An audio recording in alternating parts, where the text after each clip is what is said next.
예, 그럼 계속해서 시장 전망과 함께 여기에 맞는 투자 전략 세워보도록 하겠습니다. 코스파트너스 김란 부대표와 함께합니다. 어서 오십시오. 네, 안녕하세요. 오랜만에 뵙습니다. 네, 거의 5년 만에 출연인 것 같습니다. 저도 그렇게 오래된지는 몰랐는데 네. 5년이나 됐습니다. 정말 오랜만에 그러면 시장에 대한 뷰를 한번 여쭤보고 싶은데 올해 참 강했잖아요. 그리고 네. 이제 코스피 2800도 허무맹랑한 소리는 당연히 아닙니다. 과연 외국인들의 수급도 다시 한번 좀 꾸준히 들어와 주면서 2,800까지 연말 안에 들어 올려줄 수 있을지 여기에 대해서는 좀 어떻게 전망하세요? 원래 이제 계절적으로 연말이 다가오면 다가올수록 외인 투자자들은 수급의 견인력이 약간 떨어지기 마련인데요. 네. 근데 올해 같은 경우에는 워낙에 지수가 강세장을 보여왔었기 때문에 다른 때보다는 그래도 든든한 개미들이 또 버텨주고 있는 그런 상황이고요. 수급적인 공백에 대해서는 우리가 그래도 과거보다는 조금 더 걱정을 덜 해도 되는 그런 상황이지 않을까라고 보여집니다. 그렇기 때문에 지수가 2,800포인트에 대한 뭐 기대가 전혀 불가능한 그런 수치가 아니라고 생각이 들고요. 예. 지금 사실 연말까지 얼마 남지 않은 시장임에 불명해도 2,800포인트는 충분히 달성도 가능하다라고 보고 있습니다. 사실 오늘처럼 한 번만 더 올라주면 2,800이어서 네, 맞습니다. 예, 뭐 그렇게 멀지도 않을 뿐더러 예. 그렇기 때문에 제가 확률적으로 2,800포인트 달성이 쉽다라고 또 보고 있기도 하고요. 또 우리가 이맘때 되면 개인 투자자들 같은 경우에는 양도소득세 세제 네. 개편과 관련한 그런 이슈들이 한창 이제 불거질 수 있는데 어찌됐든 한 종목당 10억 이상을 보유하고 계셨던 투자자분들이라면 아무래도 좀 매도에 대한 그런 실질적인 실행에 또 옮기실 수밖에 없는 그런 상황인데 올해 같은 경우에는 워낙 지수가 연초부터 강세를 보여왔었기 때문에 다른 회와는 달리 먼저 선제적으로 이미 수익이 또 많이 나셔서 내가 원래 매수한 금액이 10억 미만이라 할지라도 수익금이 많이 붙어서 10억을 넘어서는 그런 대주주 조건에 들어가는 개인 투자자분들이 많으셨을 겁니다. 그런 분들이 가을께부터 먼저 선제적으로 매도를 해왔었기 때문에 역시나 마찬가지로 다른 해 대비해서 이 양도소득세 관련한 매물에 대한 압박 이런 부분들도 상대적으로 좀 덜하다. 그렇기 때문에 2,800포인트 달성이 그 어느 때보다도 좀 더 쉬울 수 있다라는 의견 전해드리도록 하겠습니다. 아무래도 그리고 심리적으로도 3억으로 한번 죄었다가 다시 10억이 되다 보니까 그런 부담감도 조금 상대적으로 덜 하게 되는 것 같고 시장의 중심에는 여전히 코로나19 백신에 대한 기대감 이미 영국에서는 접종을 시작했고 하다 보니까 이제 다시 선순환으로 외국인 수급에 대한 기대감이 있단 말이죠. 네. 여기에 대해서 그러니까 백신과 관련해서는 좀 어떻게 전망하세요? 지금 시장은 아무래도 연말까지는 그래도 좀 관망을 하자는 그런 그 투자자들이 꽤 많기 때문에 다소 이제 관련주들 안에서도 화이자 관련주도 있고요. 또 아스트라제네카 관련주들도 있고 국내 같은 경우에는 아스트라제네카 백신에 대해서 지금 이제 준비를 하고 있는데 네. 중요한 것은 국내 사정은 약간은 외국하고는 조금 다릅니다.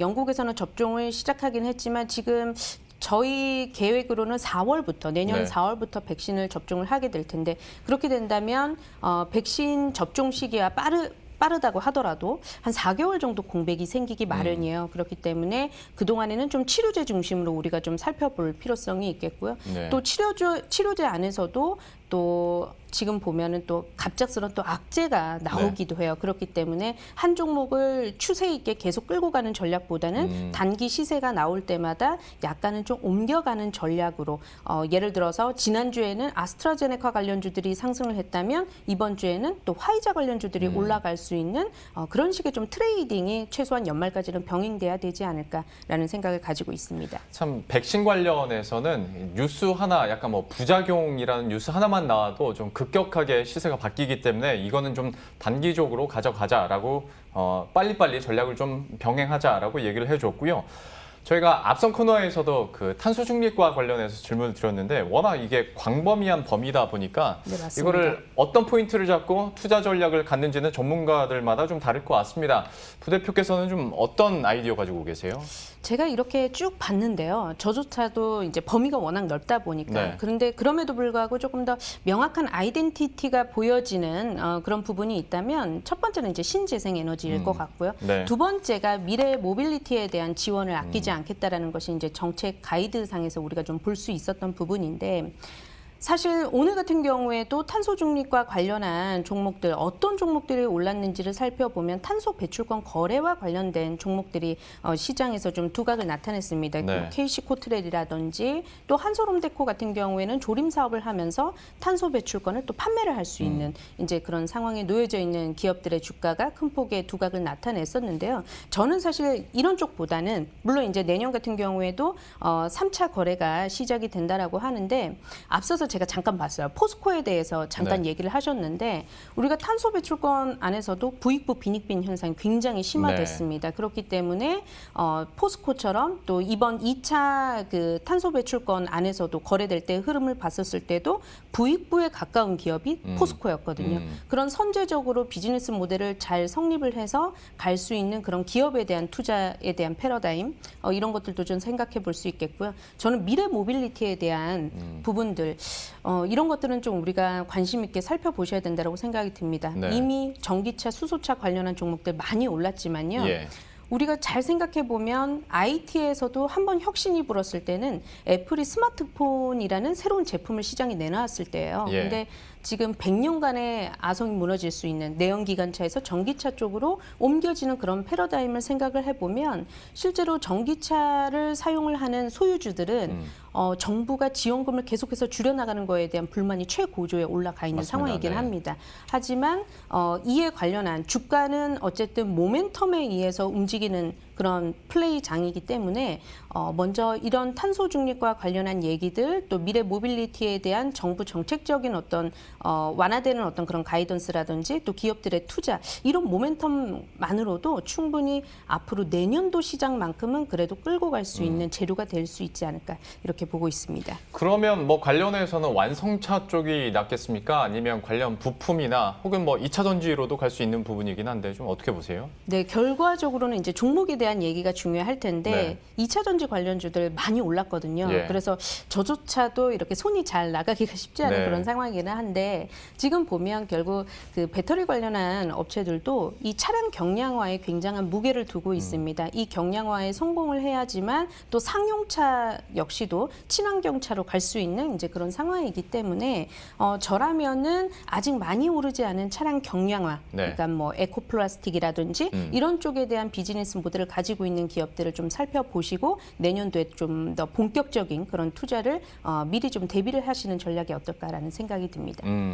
그러면 뭐 방금 얘기 나온 김에 그 2차 전지도 조금 더 한번 추려보도록 하죠. 결국에는 LG화학, 삼성, SDI 껴준 다음에 SK이노베이션까지인데 뭐 2파전 1년 동안 제가 이전에 수익률을 봤더니 뭐 140%, 170%씩 오르긴 했는데 여기가 대세라니까 갖고는 있어야 될 것 같거든요. 좀 어떻게 보세요? 네, 보유하고 계신 분들은 뭐 고민하실 이유가 없을 그렇죠, 것 같아요. 예. 계속해서 보유를 하시면 되는 것 같고요. 그리고 지금 팔면 다시 못 살 것 같은 느낌이 네, 좀 맞죠. 있어요. 예. 지금 저는 사실 올해 시장은 코로나 이후의 시장으로 끊어서 살펴보곤 하는데 코로나 폭락 이후에 가장 많이 올라온 종목은 일단 LG 화학이고요. 네. 물론 이제 배터리 사업을 이제 분할을 했습니다만 LG 화학이나 SK 이노베이션 같은 경우에는 그래도 전통적인 석유화학 매출 비중이 또 있었던 상황에서 또 올해 같은 경우에는 석유화학 스프레드가 굉장히 좋았었기 때문에 네. 실적적인 측면에서도 그쪽으로도의 버프도 많이 받았던 그런 상황이에요. 그런데 삼성 SDI 같은 경우에는 일단 배터리 사업 외에 또 전자재료 사업을 하고 있는데 네. 스마트폰 매출이 약간 좀 부진을 겪으면서 이쪽에서 실적을 좀 갉아먹는 요소들이 나왔던 것 같아요. 근데 뭐 그럼에도 불구하고 주가가 또 2차 전지에 대한 기대감, 배터리에 대한 어떤 그런 기대감으로 주가가 상당폭 많이 올라왔지만 우리가 어떤 이런 미래 모빌리티에 대한 부분들을 감안을 해보면 사실 가격을 생각하지 않고 눈 딱 감고 매수를 해보는 전략이 맞을 것 같고요. 하지만 연말까지 급하게 매수를 하는 전략보다는 저라면은 내년에 조금 더 실적 4분기 실적까지도 체크를 하고 투자를 해보시는 것도 나쁘지 않겠다는 생각을 드리도록 하겠습니다. 들어보니까 2차 전지 대장주 중에서는 그래도 LG화학보다는 삼성 SDI가 조금 더 당기시나 봐요. 아무래도 이제 LG화학 같은 경우에는 분할을 했기 때문에 네. 또 LG 에너지 솔루션이라고 하는데 예. 상장이 돼 봐야 알 것 같습니다. 그쵸. 어찌됐든 지금 배터리 사업을 큰 비중으로 배터리 사업을 하고 있는 종목은 상장사 가운데 삼성 SDI가 사실상 유일하다라고 보고 있고요. 또 뭐 포스코 케미칼이라든지 SK 케미칼 같은 이렇게 좀 뒤늦긴 했지만 배터리 관련한 또 소재를 만드는 회사들도 우리가 좀 주목 있게 또 살펴봐야 되겠다는 말씀도 전해드리도록 하겠습니다. 2차 전지주까지 이렇게 전략 잡았고요. 이번에는 정유주 한번 들여다보도록 할 텐데 국제유가가 계속 강세를 기록하고 아무래도 경기 회복에 대한 기대감들도 여기서 한몫을 하고 있는데 다만 뭐 우리나라 정유주들이야 정제마진이 무엇보다 중요하니까 근데 여기도 개선이 되고 있잖아요. 그러면 좀 긍정적으로 볼 수 있을지 다만 이것도 한번 이게 약간 순환매 성격이라면 개인 투자자 입장에서는 어떤 의미에서는 좀 접근하기 쉽지 않을 것 같기도 한데 좀 어떤 투자 의견 가지고 계세요?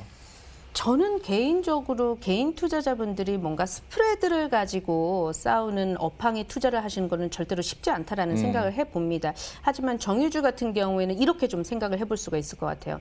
코로나19로 인해서 정말 최저가의 역사상 유례없는 유가를 기록을 했잖아요. 네. 그런 저유가 기조 속에서 중국부터 이제 경기가 살아나면서 유가가 조금씩 이제 올라가기 시작하면서 회복을 하고 있는데 아직까지는 코로나19 이전의 가격을 회복을 하지는 못했습니다. 네. 그렇기 때문에 많은 분들이 내년에 어떤 그런 유가를 예상을 할 때 WTI 기준으로 배럴당 $50 정도 선은 충분히 회복을 할 것이다. 이런 얘기들이 전해지고 있고요. 이렇게 된다면 단기적으로는 정유주들이 조금 더 실적 상승을 가져갈 수 있을 것 같아요. 네. 그리고 이것에 대해서 기관 투자자들은 조금 더 숫자에 더 민감하게 반응을 하다 보니까 오늘 같은 경우에도 기관 투자자들의 매수세가 조금 더 들어오고 있고요. 네. 하지만 단기적인 어떤 그런 시장을 놓고 뭔가 좀 정유주에 이제 와서 정유주도 상당히 바닥권에서 이미 많이 올라왔거든요. 네. 그렇기 때문에 저는 실물 경기가 정말 회복이 되는지 그것까지 좀 체크를 해보고 그리고 나서 유가가 $50 이상으로 배럴당 이제 $50 이상으로 올라갈 때에만 정유주에 뭔가 좀 투자를 하는 것에 대한 좀 의미가 있을 거라고 보고 있고요. 현재 시장에서는 조금 더 단기적으로 올라갈 수 있을 정도, 그 정도로 좀 보고 있습니다. 역시 정유주에 대해서는 좀 분석을 1, 2차로 해야 되는 그런 성격의 업종이기 때문에 여기에 대해서는 그렇게 지금으로서 뭐 적극 매수라는 의견은 나올 수가 없을 것 같습니다. 역시 정유주도 한번 들여다봤고 마지막으로 또 다음 주 주목해 봐야 될 그리고 시장의 주요 좀 변수로 작용할 이벤트들은 뭐가 있는지 이거 한번 짚어주시죠. 네, 뭐 다음 주 같은 경우에는요, 우리가 좀 신경 써야 될 이벤트들이 좀 많은 것 같아요. 네. 일단 이제 우리 시각으로 14일 같은 경우에는 미국에서 선거인단 발표가 또 있고요. 또 중요한 것은 17일 같은 경우에는 FOMC 회의가 있어요. 마지막으로 열리는 FOMC 회의가 있다 보니까 이런 이제 굵직한 이벤트들이 있을 때에는 시장에 대해서 조금 더 경계를 할 필요성이 있습니다. 네. 그런데 제가 말씀을 드리고 싶은 것은 단순히 시장과 지수에 대한 경계감을 가지시기보다는 이런 이슈들로 인해서 그동안 주가가 상당 부분 많이 올라온 종목들 같은 경우에는 가격적으로 부담이 될 수 있는 재료로 작용할 가능성이 크다라는 거예요. 우리가 전체 시장을 놓고 봤었을 때 상대적으로 좀 부진했던 흐름을 보였거나 아니면 좀 눌림목 구간을 형성을 했던 종목들은 이러한 이슈들을 좀 유연하게 피해갈 수 있다 하더라도 단기간에 많이 올랐던 종목들 같은 경우에는 이것이 악재로도 작용을 할 수 있기 때문에 네. 그 부분에 대해서 좀 플레이하는 전략이 좀 필요할 수 있지 않을까라고 보고 있고요. 또 한 가지 우리가 개별 투자를 하고 계시는 분들께 이제 중요한 이슈가 또 한 가지 있습니다. 이제 16일 같은 경우에는 저도 관심이 가는데요. 메디톡스와 대웅 제약의 ITC에서 이제 소송에 대한 결과를 발표를 하게 됩니다. 그렇기 때문에 지금 중요한 것은 대웅 제약 주가가 꽤 많이 올라왔거든요. 메디톡스 같은 경우에는 상대적으로 좀 부진한 주가 흐름을 이어왔었는데 결과가 오히려 뚜껑이 열리고 나서 대웅 제약이 조금 더 유리할지 안 할지에 대해서는 결과가 어떻게 나올지 저 역시도 모르겠습니다만 그동안의 주가가 많이 올라왔다면 오히려 그러한 이벤트들이 조금 악재로 작용할 수는 있겠다. 이렇게 말씀드려보도록 하겠습니다. 다음 주에 예비되어 있는 주요 이벤트들 그리고 여기에 관전 포인트까지 짚어드렸으니까요. 이 부분도 꼭 참고하시길 바라겠습니다. 코스파트너스의 김난 부대표와 함께했습니다. 오늘 말씀 고맙습니다. 네, 감사합니다. 예, 그럼 저희도 여기서 인사드리도록 하겠습니다. 오늘 장도 끝까지 현명한 투자하시고요. 저희들은 다음 주 월요일 이 시간에 또 새로운 전략들과 종목들 들고 다시 찾아뵙도록 하겠습니다. 시청해주신 여러분 고맙습니다.